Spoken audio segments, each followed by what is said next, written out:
어떻게 하다 보니까 이 웨슬리 사회성화 실천본부 단체를 통해서 선교사님들을 지원하는 선교관, 선교 차량, 또 신학생들과 시각장애인들 이제 급식이 이루어지는 또 급식 사역, 뭐 이렇게 사역이 좀 많아졌습니다. 그래서 그 사역을 또 시작하게 된 것도 그렇고 전개하는 것들을 다 소개할 수는 없는데, 그래도 또 이렇게 그 교회 차원에서 사랑의 바자회를 통해서 후원금이 또 기금이 조성이 됐고 후원금이 전달되는 그 순서가 정해져서 이렇게 말씀을 급작스럽게 또 여성교회 총여성교회 헌신 예배에 또 말씀을 좀 전해주시면 좋겠다라는 그 부탁을 받고 그냥 후원금만 전달받아도 감사한데 말씀까지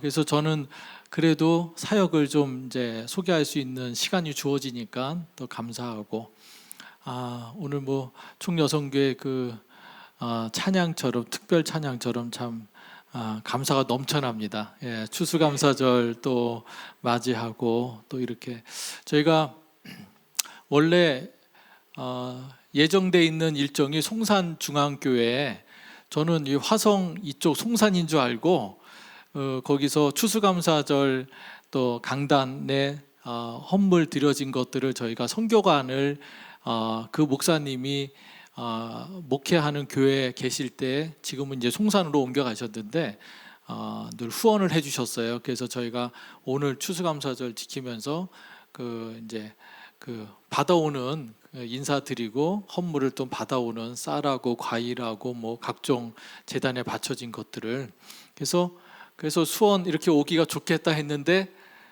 이 어디더라? 당진 송산중앙교회. 그래서 가면서 걱정을 한가득 하고 갔어요. 그 행담 그 서해대교인가요? 그 대교 그거를 넘어오는 차들이 엄청나게 밀려 있더라고요. 그래서 막 가슴 졸이면서 그 추수감사절 떡이 또 있어가지고 떡 한 봉다리 들고 그걸 차에서 먹으면서 그렇게 왔는데 다행히 늦지 않았습니다. 그래서 이게 시간 맞춰서 갈 수 있게 주님 길을 열어주세요 하고선 제가 길을 열면서 주님이 열어주시면서 이렇게 늦지 않게 왔습니다. 한 15분 전에 왔어요. 그래서 저도 운전을 꽤 하는 것처럼 이제 느껴졌는데 그래서 좀 은혜의 시간을 좀 보내고 왔습니다. 이제 하나님이 또 이렇게 늦지 않게 또 보내셨구나 또 생각이 되고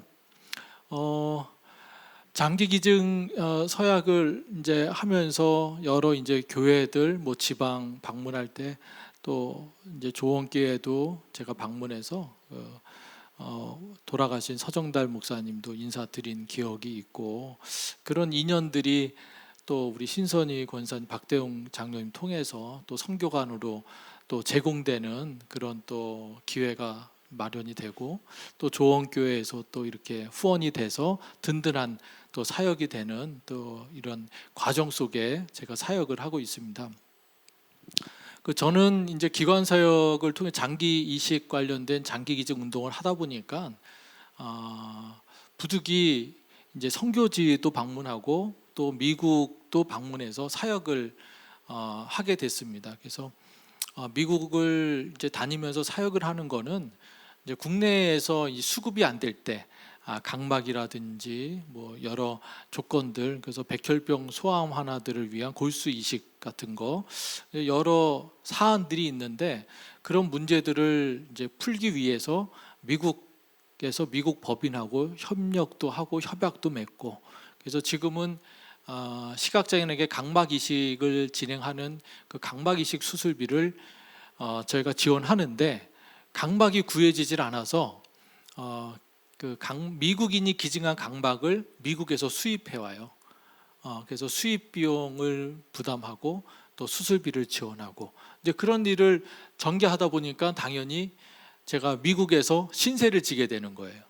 또 필리핀이랑 태국이랑 선교지에서도 현지에서 또 시각장애인이 이식을 받아야 되고 또 수술이 진행되면 또 선교지 가서 선교사님들 도움을 또 받으면서 뭐 공항 픽업 라이드부터 해서 뭐 숙소 선교센터에서 숙소 제공받고 하면서 그러니까 그런 것들을 경험하다 보니까 제 사역을 그분들이 도울 이유가 없는데 교회에서 담임 목사님이 선교비를 전하면서 뭐 이렇게 하는 게 아니잖아요. 도움을 받아야 되는데 근데 정말이지 너무나도 감사하게 재워주고 시간 빼서 뭐 차량으로 안내해주고 뭐 그런 것들을 경험하다 보니까 참 은혜가 너무 크구나.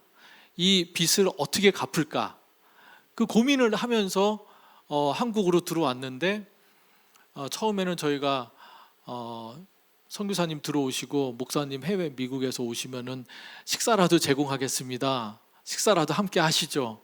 뭐 또 숙소가 필요하면 하룻밤 머무실 수 있도록 또 숙소도 호텔도 또 잡아드리고 그러면서 이렇게 좀 생각을 했는데 밥 한 끼 먹자고 하룻밤 자자고 연락하는 분이 없어요.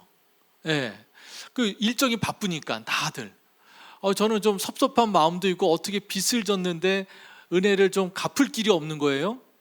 그래서 제가 이제 차량을 아주 요긴하게 썼던 기억이 있어서 그러면 저희가 주일에 사역이 없을 때는 놀리니까 차를 제공하겠습니다.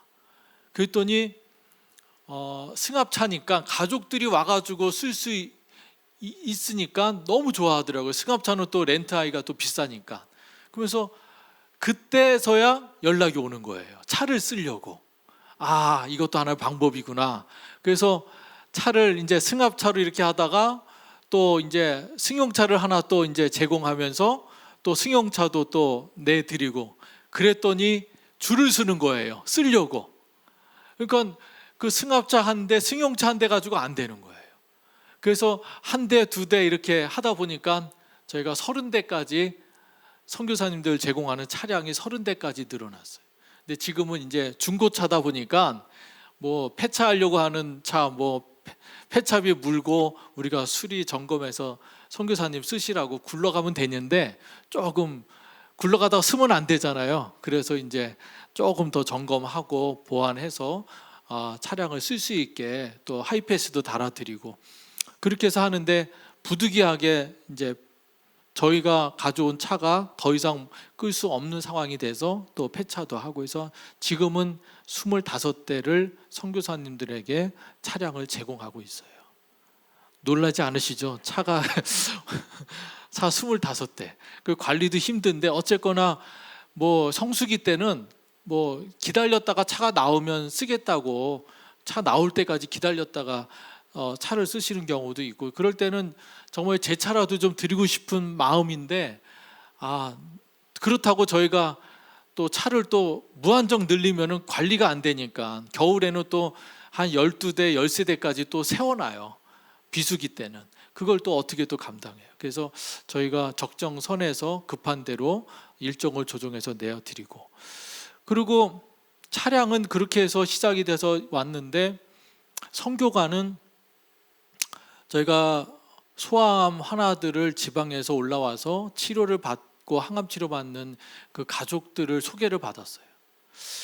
이게 치료도 버거운데 지방에서 뭐 장흥이라든지 뭐 속초라든지 제주에서 올라와서 정말 응급 상황이 벌어져도 바로 병원을 갈 수 없는 그 거리. 그래서 이분들을 수도권에서 머물게 하기 위해서 이제 쉼터를 운영했었어요.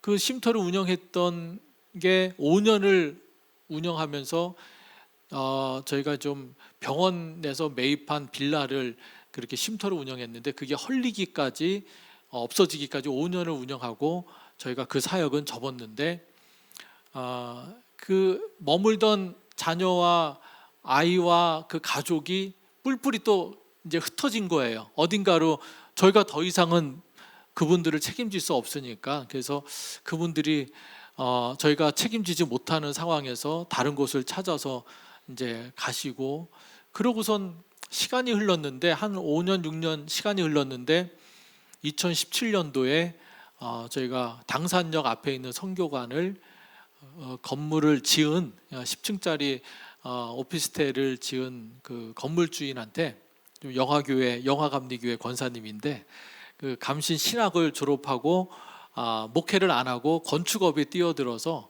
제가 하는 사역을 이제 유심히 이렇게 지켜보다가 저는 궁금하니까 그 건축할 때마다 얼마예요? 뭐 이게 입주하려면은 좀 이게 얼마나 들어요? 이게 물어봤는데 그분은 그게 좀 괴로웠던 것 같아. 저는 이제 궁금하니까 그래도 혹시나 비용이 좀 가능하면은 한 칸이라도 얻어서 또 소암 하나들 또 머물 수 있게 하려고 그렇게 그냥 쫓아다니면서 그렇게 좀 물어봤었어요. 그런데 그분도 뭐 자금이 좀 어렵고 하다가 당산 쪽에 있는 그 이제 건물을 지으면서 저한테 한 층에 이제 4개가 있는데 2층에 4개 중에 2개를 고르라고 하더라고요. 그래서 뭐 기대도 안 했는데 뭐 내가 달라고 한 것도 아니고 그래서 좀 저희가 이제 그때 경험한 게 좀 있어요. 그래서 2개를 이제 딱 골랐죠. 엘리베이터 2층 이제 올라와서 좌우편으로 마주보게. 그래서 2개를 이제 정했어요. 정했는데 저한테 그러더라고요. 나는 정했는데 아직 결정된 게 아니다. 집에서 허락이 나와야 된다. 누가? 아내한테, 와이프한테. 역시 주님 다음으로 센 분이 마님이구나. 이제 그 생각을 했어요. 그래서 결국은 이제 허락이 나가지고 쓰게 된 게 선교관의 시작이에요. 그래서 1호, 2호가 그 당산동에 있는 오피스텔 2개가 이제 플레이트가 붙여져서 우리 선교관 웨슬리 선교관 1호, 2호. 그러고 있는데 선교사님들이 추방돼서 오시는 선교사님 가족이 있었어요. 추방돼서 오시면은 얼마나 머물러야 되죠? 기약이 없어요. 네.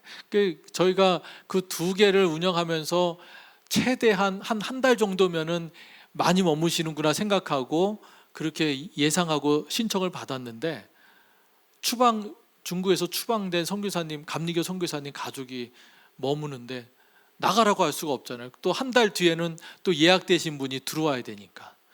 그래서 선교관을 제공하신 분이 저한테 이제 보여준 또 건물이 있었어요. 신림동에 관악우체국 앞인 신림역 앞인데 거기를 이제 봤는데 거기가 이제 벼 있는 걸 제가 알고 거기를 이제 임대료를 물 생각으로 당산동은 무상으로 제공했지만 관리비는 우리가 물고 신림동의 그 건물을 우리가 임대료를 물어야 되는 그 상황에서 제가 벼 있으니까 선교사님이 써야지 돈 생각하고 못 쓰겠다 그런 생각을 하면 안 되겠다 그 생각이 들었어요. 그래서 저희가 2칸을 2층에는 세입자가 들어왔는데 아래 위로 2칸을 지하 반지하랑 1층을 그렇게 해서 늘려서 쓰기 시작해서 뭐 지금은 그 이후에 한 건물 전체 반지하 1층 그리고 2층에서 3개 층을 다 쓰고 거기가 선교센터가 우리가 이제 거기서 예배도 드리고 하는데 그때 당시에는 그분들을 위해서 우리가 마련해 놓은 선교관이 그렇게 또 넓혀졌어요. 그러니까 당산동에 2개, 신림동에 3채, 5채죠. 그렇게 하고 있는데 인천의 한 교회에서 벼 있는 그 교육관에 그 이제 주택인데 교육관에 이제 성가대 가운 넣고 성가대로 운영하던 뭐 그런 비품 넣었던 그 투룸 그 공간을 선교관으로 제공하겠다 연락이 왔어요. 정말이지 하나님이 하신 일은 정말 뭐 예측이 안 되는 거예요. 그렇게 해서 인천에 선교관이 또 만들어지고 그 다음에는 어디가 만들어졌을까요? 그 다음에 수원, 네. 조원동 여기 신선희 권사님, 박대웅 그때는 권사님 가정에서 잘 꾸며가지고 제공하셔서 그래서 7채가 된 거예요. 그 다음에 그때가 2017년, 2018년도인데 그러고선 2019년도 코로나 전에 12월에 저기 송파 문정동에 오벨리스크라는 그 아주 새 오피스텔 거기는 주로 이제 뭐 쓰시는 분들이 거기만 선호하면서 이제 가시려고 하는데 네, 컨디션이 좋으니까 거의 뭐 정말 신혼부부도 가도 신혼살림 할 정도로 아주 깨끗하게 꾸미셔서, 그래서 신촌감리교회 유수경 권사님 가정에서 그거를 세를 안 주고 그냥 선교관으로 제공해서, 그래서 8채의 선교관을 운영해서 뭐 한 30-40명 정도는 머물 수 있는 숙소를 운영하고 저희가 코로나를 맞았습니다. 코로나를 맞은 상황에서는 드라마틱한 상황들이 있어요. 코로나를 맞으면서 무의도의 그 펜션 옆에 있는 그 건물 세 채가 펜션으로 옆에는 운영하는데 똑같은 건물 세 채가 한 목사님이 비어 있는 거를 소개해 주셔가지고 그걸 코로나 때 2020년 2월부터 꾸며서 3월 달에 개관했는데 그 무의도의 휴양소가 지금도 운영되고 있어요. 그걸 시작으로 이제 3개가 추가가 됐어요. 8채에서 3개가 추가됐는데, 그걸 시작으로 2020년, 21년 그 2년 동안에, 코로나 때죠. 2년 동안에 30채가 늘어났어요. 아파트도 있고 빌라 있고 오피스텔 있고, 네. 뭐 저희가 자가격리도 제공해야 되니까 한 12개, 13채 정도는 원룸하고 뭐 투룸 아파트에서 가족, 그리고 뭐 혼자 오신 선교사님, 부부가 오신 선교사님 자가격리를 다 할 수 있도록 제공하고, 그러면서 저희가 사역을 정말 정신없이 바쁘게 했어요. 뭐 기존의 8채에서 코로나 때 30채가 늘어 38채잖아요. 네? 그게 2년 동안 그렇게 늘어나는 게 한 달에 한 채 이상이 개관이 된 거예요. 세팅을 하고. 그러니까 그거를 코로나 때 누가 역사하셔서 이루셨어요? 주님이 하시는 거예요. 이거 돈 갖고 하는 게 아니에요. 네, 뭐 나름 건물주다라고 할 수가 있는데 뭐 제게 아니니까 주님이 그 건물주의 마음, 마님들의 마음을 흔들어서 열어서 선교사님들 모실 수 있도록 선교관으로 제공하는 그 역사가 일어난 거예요. 그러니까 그 코로나 이전에 저희가 하는 사역들을, 저도 소아암 하나들에게 머물 수 있는 숙소를 더 이상 제공하지 못하고 폐쇄하고 끝나버린 게 늘 마음에 한이 돼서, 전도사 때 제가 그 사역을 했는데 얼마나 힘이 없으면은 큰 교회도 쫓아가서 도움을 요청하고 했는데 뭐 대체 공간 하나 마련하지 못하고 끝나버렸는데, 그 제가 한이 서린 그 기도를 주께서 들으시고 때가 됐을 때 이루신 게 오늘의 선교관 사역이에요. 네, 그냥 하루아침에 뭐 건물이 나와가지고 선교관으로 제공하고 이게 아니라, 저는 제가 체험한 걸 그대로 선교관을 운영하면서 쌀하고 김치하고, 우리 신선희 권사님 여기 선교관은 정말 선호해요. 모든 게 다 있다고 그러면서 막 그냥 경쟁률이 높아요. 그냥 여기 조원동에 선교관에 오기를. 그래서 그렇게 섬기는 모습들을 보면서 정말이지 저한테 감사하다고 그래요. 선교사님이 머물 수 있게 해줘서 감사하다고 그러는 거예요. 아니 제 건물이 아니고 본인들이 내놓은 건물에 선교사님이 머물 수 있어서 너무나 감사하다. 네, 그런 고백들을 저한테 하는 거예요. 그래서 좀 영상을 보고 또 이어서 말씀을 전하겠습니다. 우리나라에서 파송한 선교사는 전 세계 28,000여 명. 기독교 대한감리의 파송 선교사는 75나라에 1,268명에 이르고, 비자와 건강 문제 등으로 임시 귀국하는 선교사들의 발길은 계속해서 이어지고 있습니다. 사단법인 생명을 나누는 사람들 부설 웨슬리 사회성화실천 본부는 서울 신림동 제2선교관의 2층을 확장해 이번에 메소디스트 웨슬리 하우스라는 이름으로 새롭게 개관했습니다. 지난해 신림 선교관 1층과 지하를 개소한 지 1년 만에 건물 전체를 선교관으로 사용할 수 있게 된 것입니다. 이 건물 전체를 통째로 우리가 오픈하게 되어서 정말 감사하게 생각하고, 정말 작은 뜻을 가지고 이 일을 하는데 현재 나가 있는 분들은 엄청 큰 감동을 받는 거야. 위로가 되고 힘이 되고. 그래서 우리가 앞으로도 이 일을 계속 갑상선 암 선고를 받고 치료를 위해 귀국한 엔청 선교사, 그리고 우리나라 대학 진학을 위해 온 말레이시아 박종동 선교사의 딸 박연수 씨. 모두 웨슬리 사회성화실천본부의 도움으로 한국에서의 안정적인 체류를 할 수 있었습니다. 다른 교단이나 또 교회 개교회에서 하는 그런 선교관들도 있는데 거기 오래 머물 수가 없어요. 대부분. 근데 여기 우리 조정신 목사님이 저희가 좀 오래 아이 치료차 오래 있어야 되는데 어떡하지 막 했더니 걱정하지 말라고 오기만 하라고 그 얘기 그 카톡을 보는데 너무 이렇게 감동이 되고 감사하고 그리고 너무 위로가 되고 힘이 되는 것 같아요. 저희가 그곳에서 잘 머물고 교단은 아니지만 또 이렇게 흔쾌히 받아주신 우리 작은 섬김에 대한 고마운 마음과 함께 눈물이 흐르기도 합니다. 엄마 아빠가 비자 문제 때문에 많이 힘들었는데 하나님 은혜 가운데서 잘 해결돼서 너무 감사합니다. 웨슬리 사회성화실천본부는 선교관 사역에 이어 한국 체류 선교사들의 이동과 소통에 도움을 주고자 선교 차량을 무상으로 제공했습니다. 선교에 힘을 모을 때 다음 세대들이 주님 주신 사명을 이어갈 수 있고 크리스천의 자긍심도 가질 수 있다는 것입니다. 겉모습으로는 이게 선교관이고 또 선교 차량을 지원하는 거지만 그 핵심 이슈는 다음 세대를 준비하는 거죠.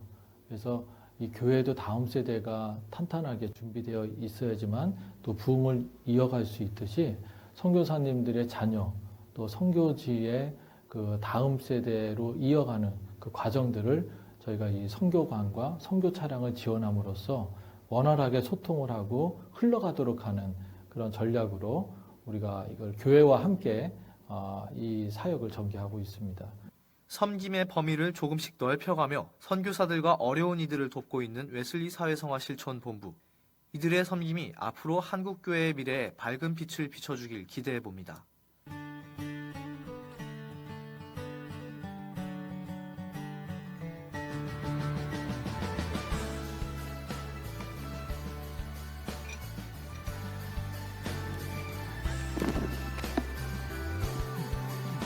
네. 보신 영상처럼 저희가 그 코로나 이전에 진행된 사역이 보도된 영상입니다. 코로나 이후 코로나19를 통한 또 역사하심은 또 다른 또 하나님의 섭리가 있고 저희가 이제 그때 당시에 그 CTS를 통해서 이제 다큐멘터리가 제작이 됐어요. 그래서 CTS 이제 다큐멘터리 선교사의 집, 웨슬리 하우스 선교사의 집 이렇게 유튜브 검색하시면 1부, 2부 이렇게 나눠져서 선교사님들을 위한 선교관 또 자녀들, MK들을 위한 또 학사관 이렇게 해서 구분해서 또 선교관을 사역하는 것들이 이제 좀 충분하게 소개가 돼서 보도가 됐습니다. 그래서 뭐 저희가 이제 선교관을 이제 사역하면서 웨슬리 하우스, 웨슬리 선교관 하니까는 이제 감리교 웨슬리 선교관 하니까 좀 머뭇거리는 분들이 많았어요. 그 좀 두들기지 못하고 머뭇머뭇거리는 그런 모습들이 있는 거예요. 그러니까 선교관 하니까 해외에서 이제 한인교회 미국이든 한인교회 목회를 하시는 분들과 가족과 자녀들이 필요한데 한국에 와서 필요한데 이제 선교사님들만 쓰는 건 줄 알고 선교관이라는 이름에 머뭇거리더라고요. 그래서 이름을 이제 좀 바꾼 게 간판 하나를 더 단 게 웨슬리 하우스예요. 그러니까는 게스트하우스 개념으로 또 이제 두들기면서 또 쓰게 되고, 근데 선교지에서 이제 선교사님이 자녀들과 함께 와서 이제 쓰고 가고 또 자녀들이 대입을 위해서 학원도 다니고 대학 입시를 하는데 지금도 이제 MK들이 있어요. 그 자녀들이. 그 선교사님이 애를 그냥 보내면서 연락을 하시는 거예요. 자녀가 들어갑니다. 좀 부탁드립니다. 그러면서. 그 좀 어떻게 해요? 부탁하는데. 그래서 어떻게 할까 고민하다가 또 웨슬리 학사관이라고 또 이름을 줘서 또 이제 선교관, 웨슬리 하우스, 게스트하우스, 웨슬리 학사관 이렇게 해서 자녀들까지도 우리가 저는 선교사님들을 사역을 볼 때 자녀들을 맡아주는 게 선교사님의 선교 사역을 지원하는 거다 그런 판단이 들더라고요. 여러분들 자녀들이 어디 해외에 나가 있고 어디 공부하러 지방에 있으면은 일이 손에 잡히세요? 걱정되잖아요. 먹는 거 제대로 먹는지, 어디 숙소 뭐 어디 밖에 나갔는데 제때 들어와서 지내는지, 추워지는데 방은 따뜻한지. 그러니까 그런 것들을 늘 고민하고 염려하는데 자녀들을 돌봐줘야지 선교지의 사역도 든든하게 정말 걱정 없이 하실 수가 있겠다. 그 생각이 들어서 저희가 힘써서 힘이 닿는 하나님이 허락하시는 한에서 저희가 돕고 있습니다. 그래서 학사관도 운영하고 있고.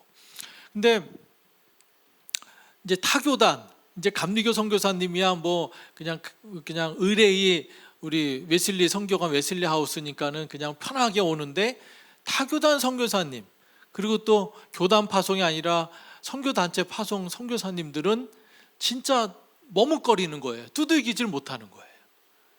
예. 저희는 교단이 아닌데 저희 그렇게 두들겨서 저희가 문을 열고 맞이하면은 감사하다고 인사를 해요. 감리교단에. 네? 여러분 어떤 의미인지 아세요?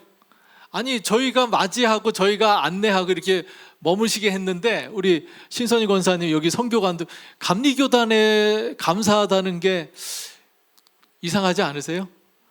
교단하고는 상관이 없는 사역인데 그분들은 감리교단에서 자기들을 초교파로 타교단인데 성결교, 장로교, 뭐 침례교 맞아준 거를 그렇게 고마워하는 거예요. 그렇다고 저희가 뭐 이거 교단하고 상관이 없어요, 우리가 이렇게 자비량으로 후원받아서 운영, 그런 말을 할 이유도 없죠. 그러니까 어떻게 보면은 우리 담임 목사님 통해서 교단에 전달돼서 교단에서 해야 될 거 우리가 하니까는 좀 지원 좀 해야 되는데 이런 얘기가 좀 나와야 돼요. 그러니까 교단 지원 없이 하는데도 많은 선교사님들이 그렇게 감사해요, 감리교단에. 근데 저는 이 선교관을 하면서 아기 예수님을 생각했어요. 그때도 분명히 아기 예수님이 정말 이제 절실하고 절박할 때 방을 얻어서 지내야 되는데 두들겼는데 다 문을 안 열어준 거예요. 저는 그렇게 생각이 돼요. 방은 있었을 거예요. 빈 방이 있었고 정말 머물 곳이 있었는데 왜 마국간에서 아기 예수님이 나셨나? 지금이나 그때나 주변에 빈 방이 많아요. 벼 있는 곳이 많은데 문을 열지 않고 모시질 않는 거예요. 그래서 저는 지금 그 생각을 하면 우리 선교사님들이 아기 예수님 모시듯이 빈 방을 마련해서 모셔야겠구나. 그래서 저는 어느 GMP인가 어디 매거진에 보면은 빈 방 있나요라고 물음표를 걷더라고요. 아니 선교사님들이 숙소가 필요한데 왜 자꾸 빈 방이 있나요 두들기면서 물어야 되는지, 우리가 그분들을 맞이해서 빈 방이 있습니다라고 맞이하면 얼마나 편안하고 좋아요. 그래서 저희는 지금도 그래, 빈 방이 있습니다. 저희는 빈 방이 있어요. 방을 비워놔요. 저희는 언제 오실지 모르는 아기 예수님을 맞으려고 비워놓고 언제든 오실 수 있도록. 그래서 개관한 신림동에 그 선교관 불이 나가지고 2020년도 5월에 거기가 리모델링을 다시 했어요. 선한목자교회도 후원이 돼서 리모델링 비용, 보수 비용을 후원해 줬고, 그래서 늘 비워놓으면은 급하게 들어와서 방이 필요하신 분들, 두들기시는 분들, 머뭇머뭇거리고 두들기지 못하는 분들도 문을 열고 들어오시라고 안내하고, 그렇게 하는 게 저희 사역이에요. 다른 데는 딱 갖고 있는 선교관 1개, 2개, 10개 다 채워지면 없다고 하는 거예요. 쓰고 있기 때문에 없습니다라고 하는 거예요. 그 말이 사실이지만 해외에서 그 새벽에 비행기 티켓팅하고 부모님이 돌아가셔서 또 자녀가 아파서 본인이 암투병하면서 빨리 가서 치료받아야 되는데 두들기는데 방이 없다고 어떻게 거절을 해요? 잠깐 기다려 보시고 새벽이니까 아침에 알아본 뒤에 다시 연락을 드릴 테니까 편안하게 마음 먹으시고 출국 준비 계획대로 하시라고.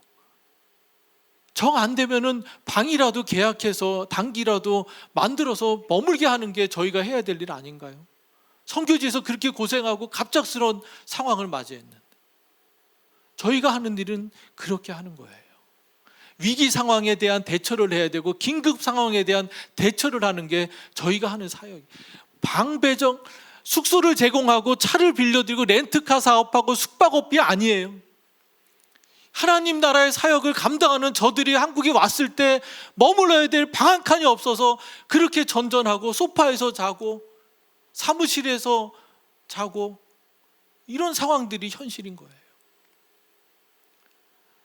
하나님 나라의 확장을 위해서 우리가 한국에 오신 선교사님들을 따뜻하게 맞이할 수 있는 그런 기회가 되고, 조원교회에서 시작이 돼서 주변에 이웃하는 교회들도 이 일에 동참할 수 있는 그런 기회가 되면은 좋겠습니다.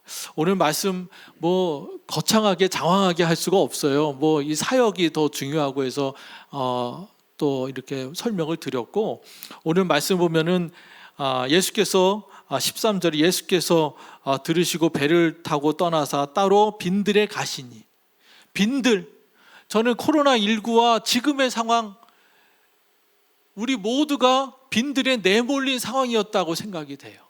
지금 예배당 본당에서 이렇게 예배를 드리는 게 아니라 정말 예배당도 올 수 없는, 빈들로 나갈 수밖에 없는 그 상황을 우리가 경험했었던 거예요.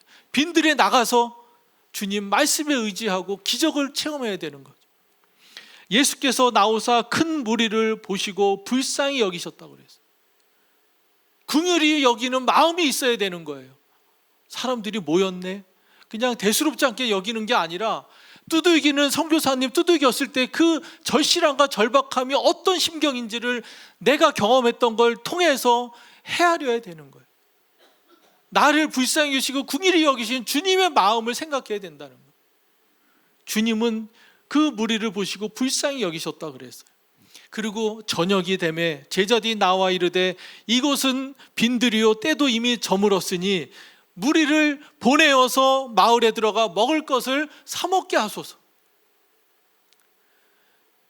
비어있는 방이 없으니까는 그냥 없다고 하면 끝이죠. 알아서 먹고 알아서 생활하라고 하면 끝이죠. 무슨 책임이 있어요? 간편하죠. 우리가 신앙생활 얼마나 편해요. 있으면 주고 없으면 못 주는 거죠. 제자들은 빈들에 모인 군중들을 마을로 보내서 사 먹게 하려고 했습니다. 그러나 예수께서는 이르시되 갈 것 없다. 너희가 먹을 것을 주어라. 너희가 먹을 것을 주어라라고 말씀하셨어요. 예수님은 이미 빈들에 모인 저들에게 먹을 것을 준비하고 예비하셨음을 믿으시기 바랍니다. 여러분들, 저는 아들이 미국 아가씨와 결혼해가지고 웨스트 버지니아까지 갔다 왔어요. 차를 타고 갔다 왔어요. 차를 몰고, 비행기 타고 갔지만 거기까지 차를 몰고 가족과 함께 갔다 왔어요.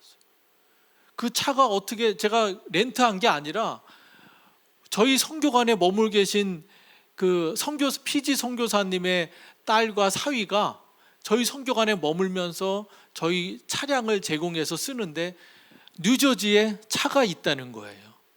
세워져 있다는 거예요. 그 차를 빌려서 타고 웨스트 버지니아까지 갔다 왔어요. 걱정을 했는데 차를 렌트하면 비싸잖아요.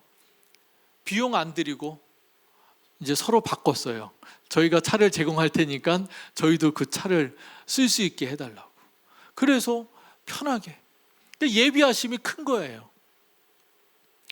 그냥 모든 것들이 다 하나님의 섭리와 은혜 가운데 있는데, 그러고선 들어와서 임대료를, 이 신림동 선교관의 한 달 임대료가 300만 원인데 임대료를 마련해, 관리비는 별도, 신림동에 있는 그 선교센터만